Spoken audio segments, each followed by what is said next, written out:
This is Eileen Griffin with the Heartland View from the Heartland Daily News, bringing you information and analysis about public policy stories that affect your life, your health, your freedom, and the nation's economy. This week we're focusing on our nation's freedom.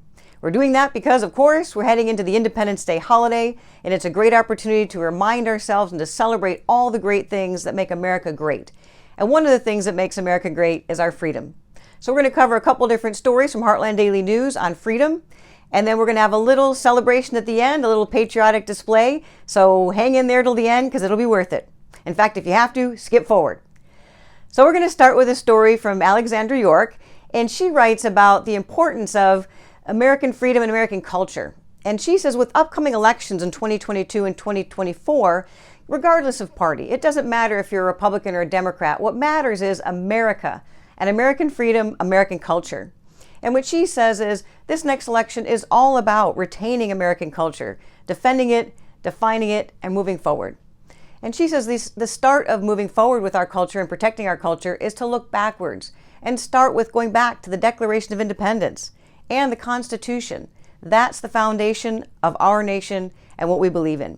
So she gives a lot of other information and suggestions of things to focus on. There's so many critical areas to focus on in the upcoming election. So candidates should take a look at that, look at her suggestions, and let's see how we can go ahead and make America free, forward, and moving ahead.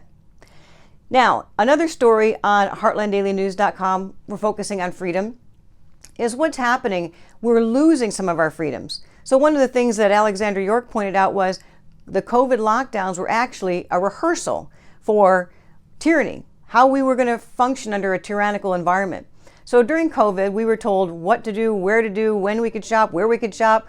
In some cases, in some states, they were even told which aisle in Walmart they could go down. Wow. So we lost a lot of freedoms. Now again, during COVID, and it's a pandemic, and people have to make difficult decisions, so not really questioning that altogether. Today, what I want to ask you is, how did it make you feel? How did it make you feel to lose the freedoms that we're so used to, that we value, that we care about, to experience and have just a little bit of a dress rehearsal for tyranny? So most people we saw obviously did not care for it at all. We saw rebellion, we saw people refusing to comply, and people just got fed up and frustrated towards the end.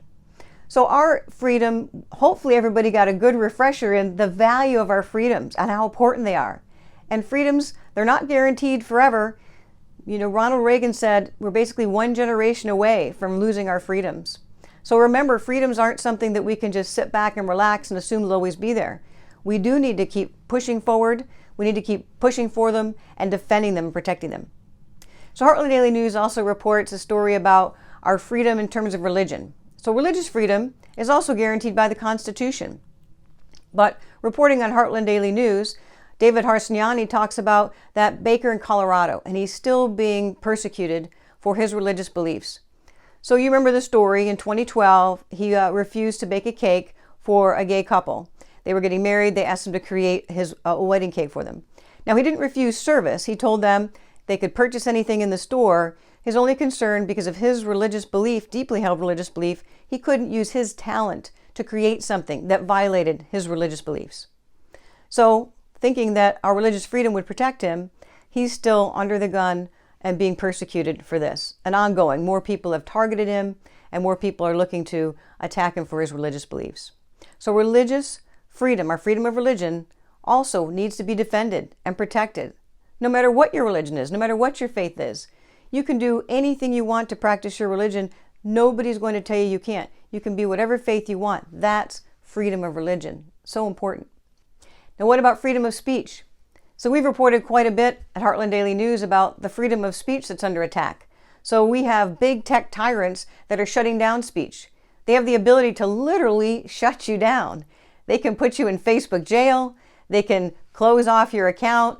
They can suspend your account. We saw even a sitting president of the United States was not allowed to use social media, cutting off communication. Censorship is serious. Censorship means that we are losing our freedom of speech. It's eroding when some people can control it. So freedom of speech under attack.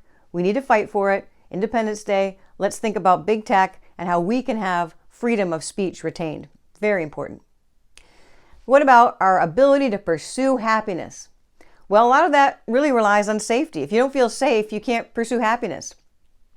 So we reported many, many times over the last year about the rioting, the looting, the violence, the criminal behavior, and it's ongoing. And now we have criminal behavior that's just off the charts. It's just crazy. You've got thugs and criminals and violent people running roughshod over innocent victims. They're running loose and there's no consequences. Now that's not something that we care about. We're interested in a civil society. So we care about our freedoms. We care about our ability to be able to walk in our communities, take our children to the park, push a stroller, and not have to worry about someone being attacked or shot simply because they're in the line of fire of gangs. So that's a civil society, and that's what we need to do to protect our freedoms, is to make sure that there are consequences for people that don't follow our rules, people that don't want to live in a civil society, don't want to follow our rules. Well, then maybe they shouldn't be there, because we need the freedom to pursue happiness. So how do we do this? Well, Patrick Buchanan has an article on Heartland Daily News, and Patrick basically says at this point, Americans are fed up. Americans are already showing at the ballot box how they feel about the left vision of this anarchy, this lawlessness, and the ability for thugs and criminals to run around without any control. So he says we're already seeing it, and everybody that goes to elections and votes for somebody, be thinking about your freedoms, think about your safety. It's a freedom that's going to stop you from doing so many things, restrict your freedom in so many ways if your neighborhoods aren't safe. So think about that when you go to vote. Now, one other thing, what about our freedom for our children? Our children are going to school, and there's a lot of concerns now about children going to school and being indoctrinated. They're being taught freedom isn't good, and liberty isn't good, and that this country isn't good. And that's just wrong.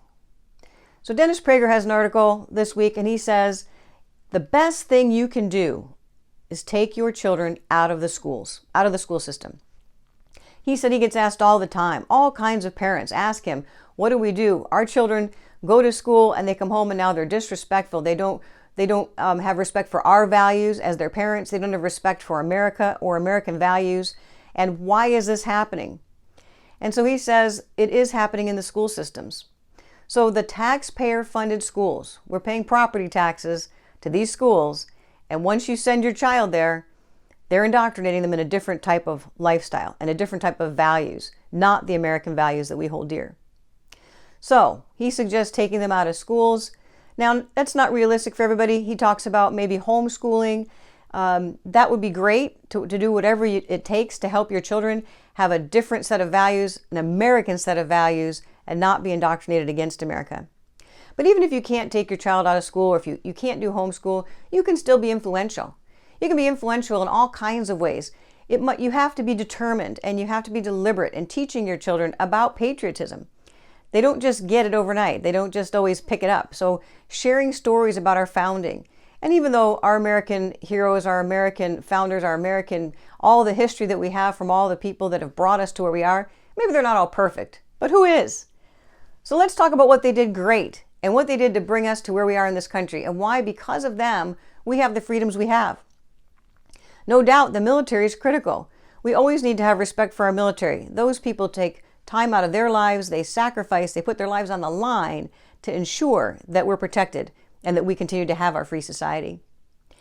Now, it doesn't matter if you have a great constitution or great laws, or you do have a civil society, if there's nobody there to enforce it. So beyond the military, we have our internal enforcement, and that's the police department. Law enforcement is there to ensure that our laws, our civil society, our freedoms are all protected.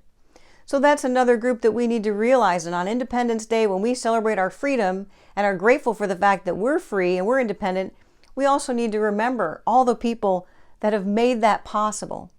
The military, some of the people that do other kinds of sacrifices, but no doubt on a daily basis, the very difficult and very dangerous job of a law enforcement officer is one of the reasons that we can continue to have a civil society. And like the COVID lockdowns, when we got to experience what it would be like to not have that, we've seen a little bit about already what it looks like when you start to reduce the police force. We saw it in some cities, we're seeing it now. Fewer police means what? Higher crime. That's not complicated. I don't know why anybody can't figure that out. So if you remove police officers, fewer police officers on the street, criminals are thinking, hey, great. You're basically ceding territory to them. So We want to move forward and celebrate our independence. We want to be excited about our country, and we know we can. And we can teach our children the values about America and what we love about America and why we think America is the greatest country on earth. And there's nothing wrong with being proud of your country. So many parents are already out there. They're already teaching their children about patriotism. They're standing up. We've seen parents go to school board meetings when they're upset about the fact that their children are being taught anti-American values, and they're standing up and saying, not in our schools. And that's great. So that's courageous. It's not easy to do those things these days. So some parents are doing it. I'm going to show you an example of one young patriot. He's 3 years old, and he's already learning about why we pledge our allegiance to the United States of America. Here he is. I pledge allegiance to the flag of the United States of America and to the republic for which it stands, one nation, under God, indivisible, with liberty and justice for all. Now he makes you proud to be an American, doesn't he? All children can learn. They can all understand the value of America. They can all understand the importance of our freedoms. In the meantime, enjoy your freedom, celebrate your independence this Independence Day, fly that beautiful American flag, thank God for your freedom, and have a great week.